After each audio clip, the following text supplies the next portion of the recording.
ta relation avec les jardins du paradis. Le prophète alayhi salatu wassalam a dit que lorsque vous passez devant des jardins du paradis, prenez-y place. Ils ont dit, ya Rasulallah, des jardins du paradis, on va prendre place. C'est quoi les jardins du paradis? Le prophète alayhi salatu wassalam, il a dit, hilaqu dhikr. C'est les cercles d'invocation, les assises où on apprend la science.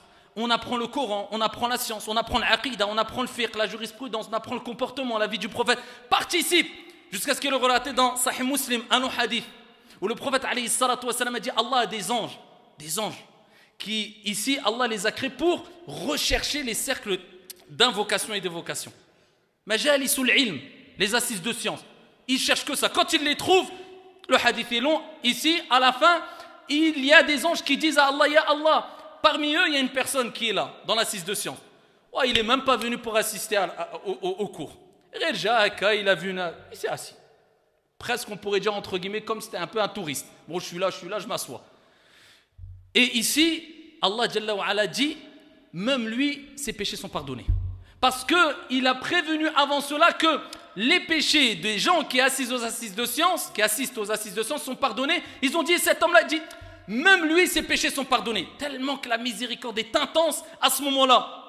Et les péchés, ça empêche la foi d'augmenter. Donc, c'est des assises de purification. Dis-toi que c'est des assises de purification.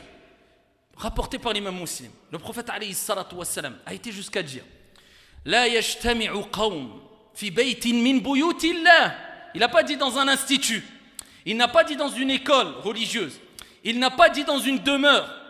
Alors que tout cela c'est autorisé, c'est méritoire. Regardez la particularité des mosquées. Fi baytin min buyutillah. Il n'y a pas de groupe de personnes qui se réunissent dans une demeure parmi les demeures de Dieu, les mosquées. Illa sans que les anges ne les entourent. Ou avant il dit Illa nazalat alayhimus sakina yatluna kitab Allah. Il n'y a pas un groupe de personnes qui se réunissent dans une demeure parmi les demeures d'Allah. Yatluna kitab Allah, qui lisent le Coran. Les ulama ils ont dit c'est am, c'est général, toute science. Wa yatadarasunahu baynahum, et qu'ils l'enseignent les uns les autres, ils l'enseignent, ils l'étudient. Illa nazalat alayhimus sakina, sans que la sérénité descende sur eux. On a tous besoin de sérénité dans ce monde de stress ou pas? Le monde il est rempli de stress. Là c'est un moment de spiritualité, de calme, de repos, afin que tu sortes avec le calme, le repos, la paix. Tu trouveras la paix intérieure à travers ces assises de science qui t'appellent à la paix afin de répandre la paix. Eh bien ici, as-sakina descendra. Et ensuite le prophète il dit wa ghashiyatuhumur rahma. Ar-rahma, la miséricorde les entoure. Et wa haffathumul malaika. Il y a les anges qui sont autour d'eux, qui les couvrent de leurs ailes. Wa dhakarahumullahu fi man 'indah. Et Allah les cite, les mentionne. Imagine-toi, Fulan ibn Fulan. Allah il te mentionne. Quel honneur, tu veux quoi de plus? Dieu te mentionne dans les nobles assemblées devant le malaïka. Un tel Muhammad ibn Fulan. Allah te mentionne parce que tu as participé à cette assise de science.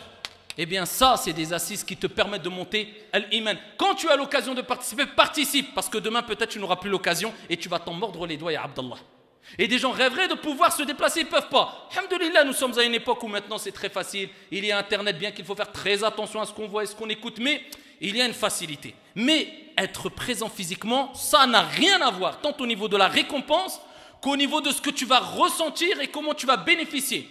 Il ne faut pas rêver, ça n'a rien à voir. Donc quand tu peux le faire, fais-le. Et Sahaba, radiyallahu anhum wardahum, vous savez comment ils appelaient ces cercles d'invocation? Les assises de foi. Jusqu'à ce qu'il ait rapporté, comme l'a mentionné l'imam al-Bukhari, que Mu'adh ibn Jabal, quand il croisait un homme, il disait Ijlis bina nu'minu sa'a. Al-iman nu'minu sa'a. Il disait viens, assis-toi avec nous, afin qu'on partage cette croyance, cette foi pendant 1 heure. Quand ils se rencontraient, ils discutaient, ils évoquaient Dieu, eh bien ils appelaient cela des cercles de foi, de iman. C'est là où elle est la foi. La foi, elle se concentre parce qu'il y a plusieurs croyants réunis dans un endroit. Donc la foi se concentre comme quand les croyants se réunissent pour la prière obligatoire dans une mosquée. Ça n'a rien à voir au fait qu'une personne prie seule chez lui. Parce qu'il y a un concentré de foi. La récompense est meilleure. La prière accomplie en groupe, elle est 25 fois meilleure qu'une prière accomplie seule. Quand il y a un concentré de foi, cela est préférable.